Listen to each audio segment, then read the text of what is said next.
Sarap. Fresh yung buko guys, parang buko pie na tinapay. Buko pie na tinapay. Buko pie.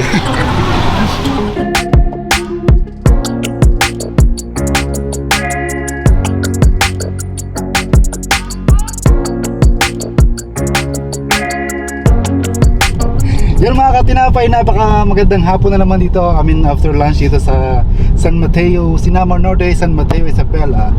And guys, punta lang kami sa bayan at meron lang kami bibili, and bibili na rin tayo ng tinapay. Maghanap tayo ng masarap tinapay sa mga bakery dito sa bayan. And then yes, bibili na rin tayo ng baon kasi pupunta tayo sa Hydro mamaya. Yung kasama ko ata hindi nagsasalita. Silent vlogger po yan. Pero anyway guys, tara, bayan tayo, San Mateo.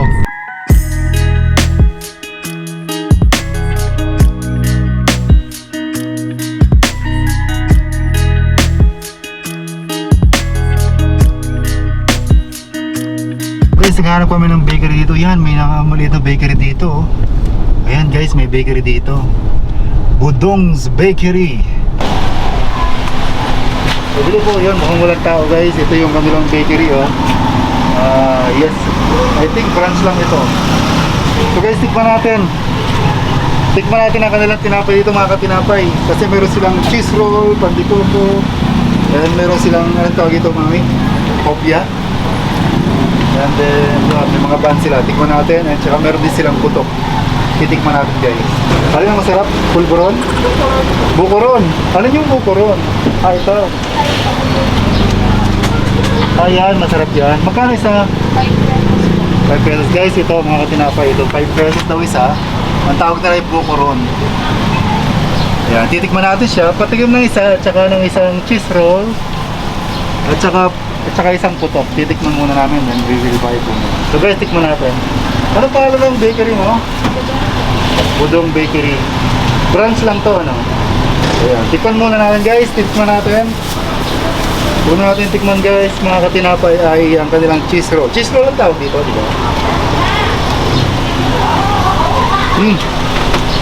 5 pesos guys. Sulit. Sarap. Sarap to. Then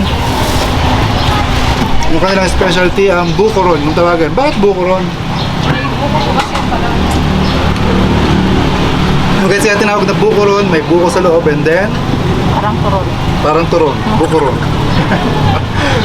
Epic, di ba? Ayan guys, check mo natin.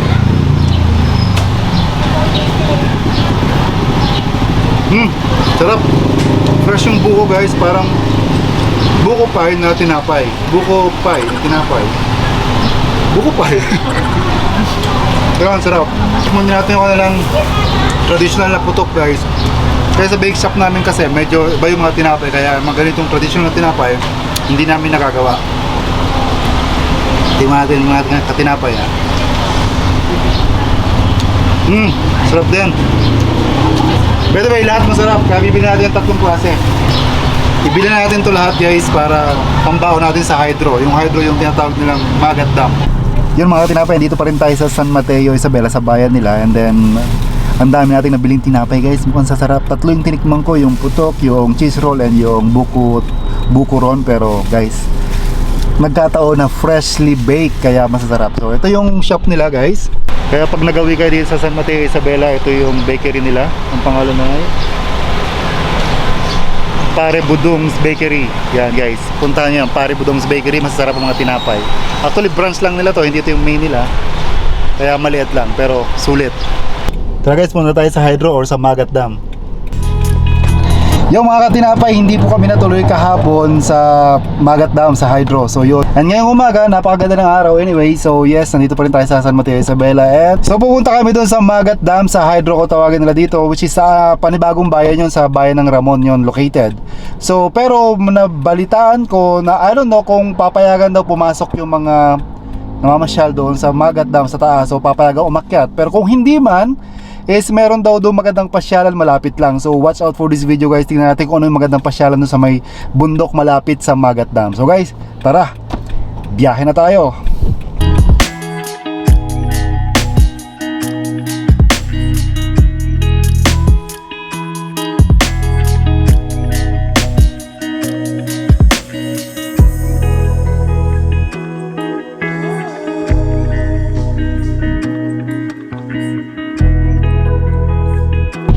guys, paakyat na tayo ng Magat Dam. Hopefully, allowed tayong pumasok. Ayan o, dyan sa taas.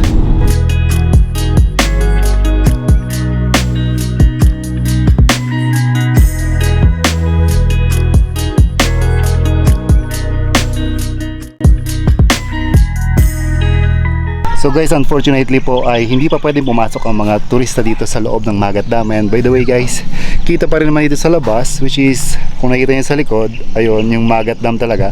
By the way, fun fact, Magat Dam was built in 1975 po, and then natapos siya ng 1982. And the main purpose talaga ng Magat Dam is to supply po sa mga irrigation ng almost 85 hectares dito ng lupain sa buong almost Isabela, right? And then ito pong Magat Dam is situated sa Magat River na nakakonekta po sa Cagayan River. Po, main purpose nga po ng Magat Dam is to supply the water, and the same time po, meron silang tinatawag ng Magat Hydroelectric na nag-supply din ng kuryente sa ilang lugar dito. So yun guys, sayang. Siguro sa sunod na balik natin dito, pwede na pumasok dun sa loob para makita talaga natin yung dam. By the way, ito yung view guys.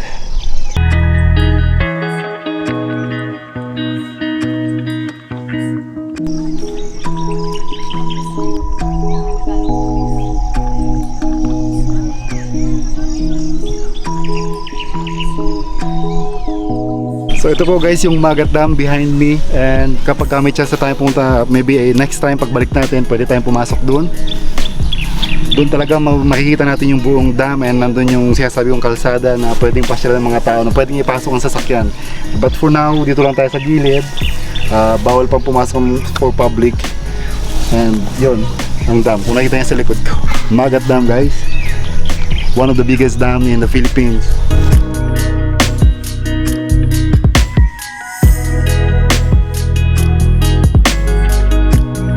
Medyo half successful tayo kasi nakapasok tayo sa medyo entrance ng Magat Dam, pero hindi natin nakita yung mismong Magat Dam.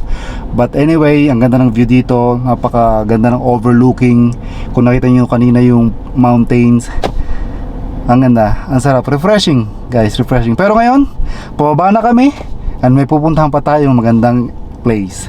Sabi nila magandang pasyalan din to, pero hanapin natin. Let's go guys.